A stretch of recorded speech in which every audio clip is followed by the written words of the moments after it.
welcome back to another video with me, Shruti Vashish. You're watching Living Our Ascension.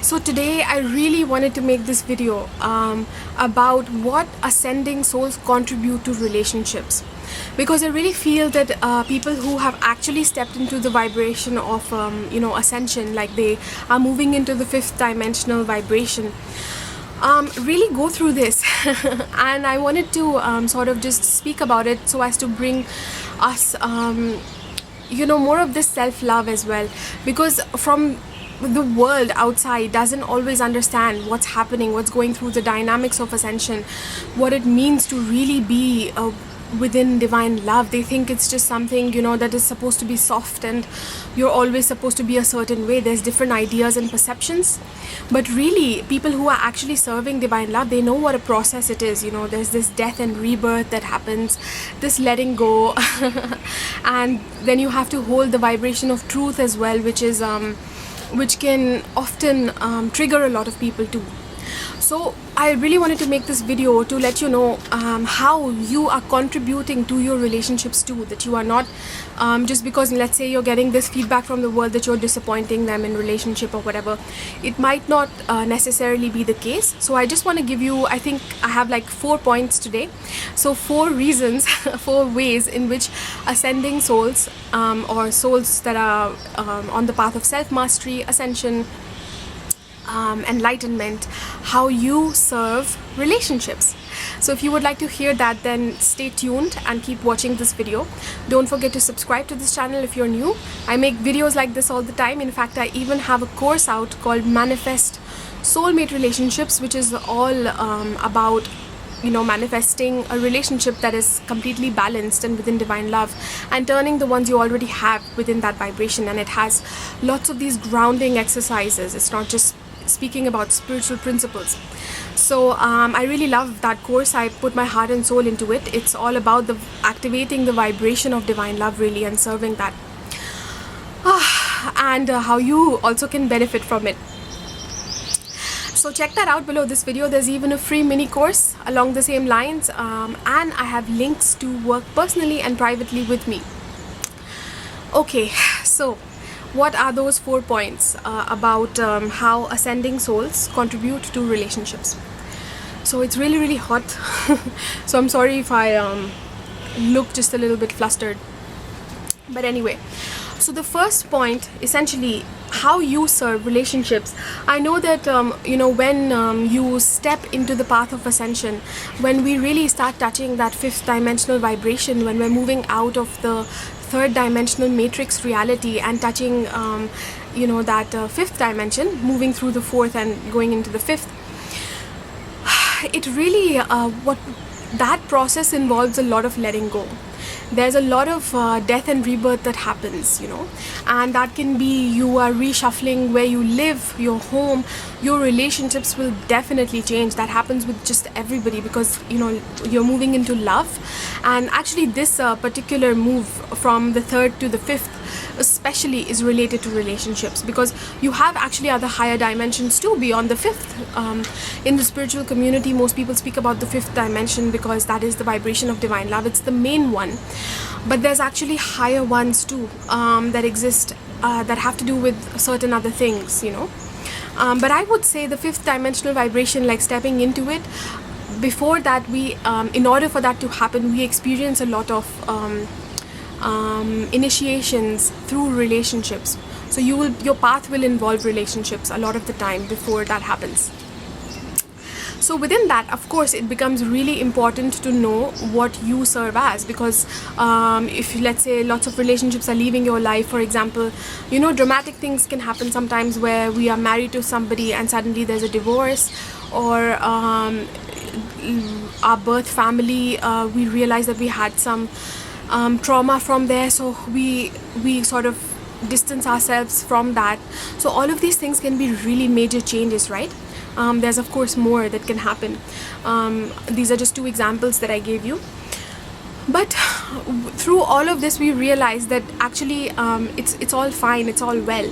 There's no actual loss that happens even when we distance ourselves from relationships, or let's say people leave us or whatever, they don't understand anymore, or in general we feel a little bit ostracized from society, like people cannot understand what's happened to us, why we are making certain changes and choices. But what is your contribution within all of that you're experiencing, and you're wondering, you know, is there something wrong with me?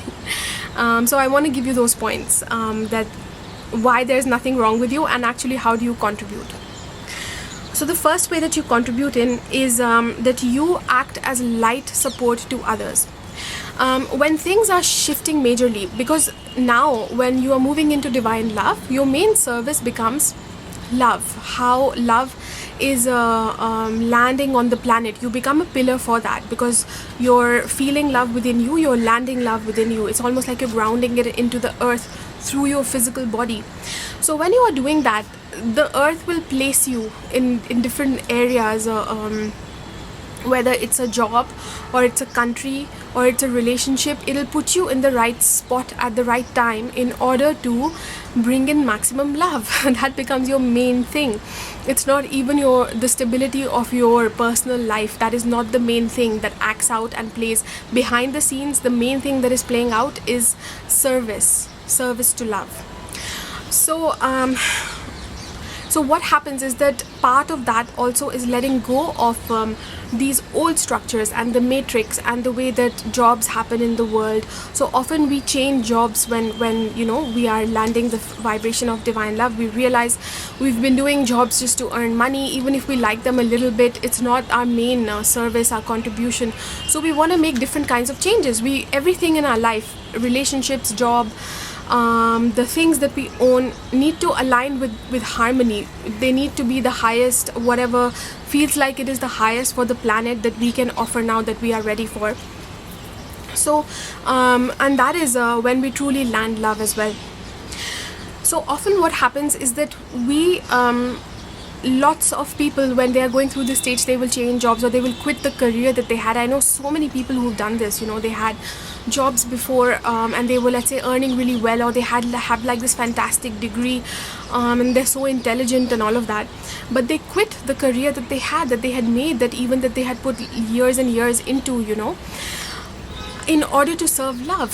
So what happens is that because they don't resonate with that vibration anymore, so while you're in the midst of that, obviously you know, a lot of the time we depend on other people to support us in different ways. So it can look like your partner supporting you, it can look like your parents supporting you, or you know, like a lot of what you get is through other people. So even if, like me, you are let's say you become a guide or something, again you're dependent on people, you know, like through these videos, for them to avail of my services, and I get through them, you know, I'm supported through them, through the services that they buy from me or whatever. So this is one example, and it can be this, it's different for different people. For example, you might be married to somebody, and let's say now you are more dependent on them to support yourself because you're in this transitional period yourself. So what happens is that people can especially, like, you know, when it's rather than clients, when it's more about the people that you live with, like your birth family or your spouse or whatever, it can be that when the contract runs out, or when there's some certain changes happening, that there's a lot of physical stuff that people can come up with, you know, like they'll say, well, you're not contributing, you didn't do this, you didn't do that, what are you doing? You know, what is your contribution? And your contribution, I want you to know, is not necessarily only physical. The support that they are giving you might be physical, like through, let's say, sharing their home with them, some joint resources of some kind, but the support that you are giving them, there, it's also there, it's light support. Otherwise the relationship would not exist, believe me. On the planet, how creation works is that there's equal and opposite flow that happens. So if you weren't contributing, if it's actually true that you're not contributing anything to that relationship, it wouldn't hold. You would be moved somewhere else. So just the fact that you have been there with that person, and something has been held in the physical, a relationship of some kind, means that there was an exchange. So your exchange, your contribution is light contribution. That means it's not seen from the physical eyes and the senses, but you are actually contributing to the internal growth of the person. To there's more light particles landing when there's a ascending soul somewhere. You are actually holding this vibration that is really strong, it's really powerful, and of course it creates a lot of chaos as well, because everything is about being in balance and being in integration. It's the frequency of integration, essentially, this white light column that relates to truth and purity. So in order for integration to happen, it's like, if you imagine like a whirlwind, I often give this example, right in the center it's the calmest, it's the calm, that's the silence, that's the presence that we have, and around that there's this chaos, you see, and then the more that it comes closer to the center, it becomes more chaotic. So when we are landed, when we are working with this central place, with our presence, with love, with truth, when we get a little bit when we feel a little bit out of alignment or whatever, we can feel like, oh my god, I have so much more chaos in my life than other people, and the things in the physical are what are chaotic, but within you there is always this stillness that is there. You are this singularity. So that is what you serve. So even if other people experience more chaos, let's say, in a way, it is because they are, you are assisting them with their ascension, and they may not be serving love directly in this life, in the sense of maybe they are not ascending in this life, they're not serving ascension, but maybe they'll have more births, more lifetimes to come where they will do that. Or we don't know the details of everybody's soul plan, but we can trust that the presence of the white light, wherever it is, in this case through your body, is assisting in the ascension of whatever is around. And the greater that you landed, the greater field that you hold, the greater coverage it has as well. Okay, so first I want you to know this, that there is no greater contribution than ascension, which is why every soul is born onto this planet. So you don't always have to tell people that, because obviously they won't understand it unless they are also working on their own consciousness. But at least you have to know it within and take decisions accordingly, and not waver from that self-love, from that self-awareness. That's only the first point. I'm gonna try and say the other points quickly. So number 2, what is your other contribution in relationships? It's in a marriage, and you inspire other people to become more silent, to go within, and you inspire other people to come into inner marriage. What does this mean? This means that, for example, you are no longer feeding them with the things that they need from other people. Let's say today I feel a bit wounded for some old pattern of mine is coming up, and I want more attention. So I will try and grasp it from when I don't hold a level of love, I will try and get it from other people rather than giving it to myself. I will demand it almost through my partner. I did this and this from you. Where is, I am now feeling this wounding. Where is that thing that you're supposed to give me? You're supposed to show up for me unconditionally.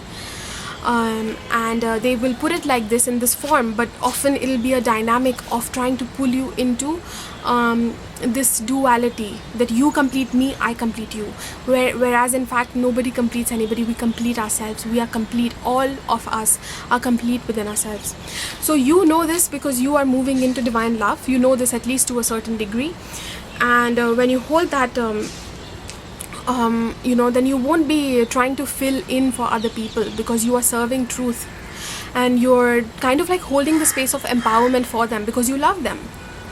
And one of the ways we love each other, one of the ways is just through showing unconditional love, of course. So you can do that, but also you hold the space for empowerment for the other person if you really love them. And sometimes that is not seen in the way that for what it is, for what exactly you're doing. So just because you're not showing up and jumping in to rescue other people where they need to rescue themselves, often this can create so they don't get much from you essentially when they need it, not when they want it, but they need it. It's like this need that is there from a space of lack. So when they see that there's blank, like there's nothing that they're getting when they need that, they are forced to almost go within themselves and give it to themselves. They're forced to reconcile with that part of themselves that really desperately needs and hasn't gotten because they didn't give it to themselves. And that when they meet that part of themselves, the inner marriage happens. Inner marriage is the matching of our it's kind of like, let's, in a simple way, it's when we become one with our soul, when we become one with our higher self. So it leads to more wholeness within them, and they know that anytime that they need something, they don't have to get this validation, this love from an external source. They can get it inside of themselves. No matter where they are, what situation they're in, they have it. And because of that, they will always have it in the outside through other people that love them, because they know love within. So this is what you create space for the empowerment of other people. Then the third thing, how do you contribute? Let's see what I've written. You take people beyond the ego as well. Which means, what I mean by this is that, people have these perceptions, old and outdated perceptions of enlightenment, what it should look like. For example, an enlightened person will never abandon me when I'm feeling wounding, when I'm feeling sad or lonely. An enlightened person will always come to me, they'll say the right things, they will always be there. Why would an enlightened person do anything else? Or enlightened people never get angry or something like that. And you, my partner, you got angry. You are not enlightened, or you're not on the path of enlightenment, you're just a hypocrite. So all of these perceptions that people have of perfection, that enlightened people are perfect, this dissolves. And when this dissolves, it actually takes them closer to their own enlightenment, to their own raising of that frequency of harmony, of just experiencing. Even if people are not interested in enlightenment per se, they can experience more love within themselves, more harmony, less discord within themselves. When they realize that, again, it's not an external thing, that you are acting a certain way and you always need to be perfect, because this is what they have placed upon themselves. This is what we are all acting out on, that I am not perfect, oh, I'm just a screw up. Every time I try and do relationships, there's something or the other I screw up in, no matter how hard I'm trying. I go to work, I work so many hours in a week, no matter how hard I try, something goes wrong. Because this is the nature of life, you are always evolving.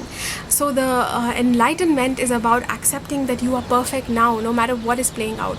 That it's okay. You're like a blossoming bud. You are bud, not blood.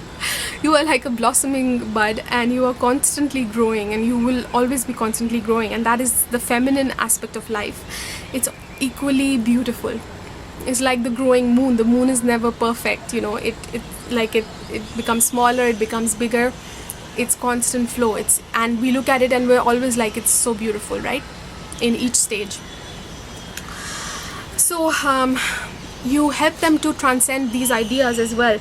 If they are open to a certain degree, their heart is, even if, let's say, they are triggered by you and they are in a relationship with you, but then they divorce you or they leave you because they can't handle it, or they think you're a hypocrite. A part of them inside, a core part of them, has realized to some degree, or they will later, that what the vibration really is that you were holding. So that whenever it is the right time for them, it'll open something up for them. So this is again your contribution, taking them beyond the ego, taking them beyond these ideas of death and perfection in the outer world. Like like your partner may be telling you, well, you're not even able to hold down a job, you're constantly changing, you're constantly looking for yourself or whatever it is. And I'm not saying you don't need to do that, but everything has a time and a purpose.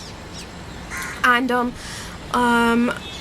how you are essentially, you might be going through a process where you are developing that within yourself, but at the same time you would be contributing to relationships too. So this is you're taking your relationships beyond this idea of death. Like, I have this house and I will always have this house. I need to hold this house down. This is my security. I've identified so much with it. If I lose it, I'm ruined, because where is the money gonna come from or whatever.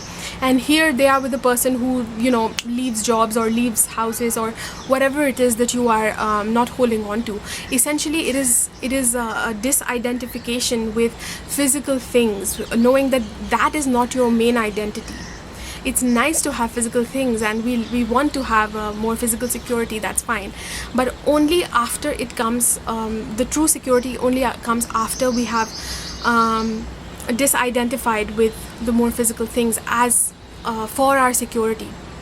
When you are no longer attaching your security to a physical thing, a house, relationship, job, and you allow natural death to happen. When it is leaving, you have transcended to a certain level, you're vibrating with something else, it's fine, let those things go.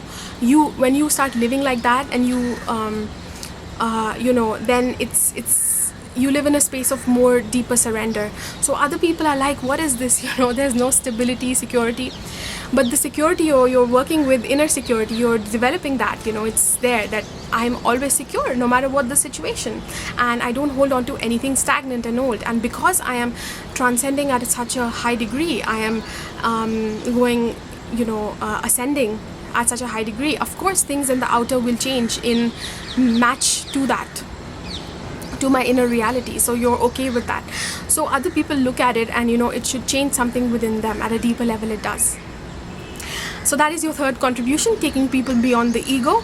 The fourth point that I have for you today is that you also draw people into the essence of co-creation.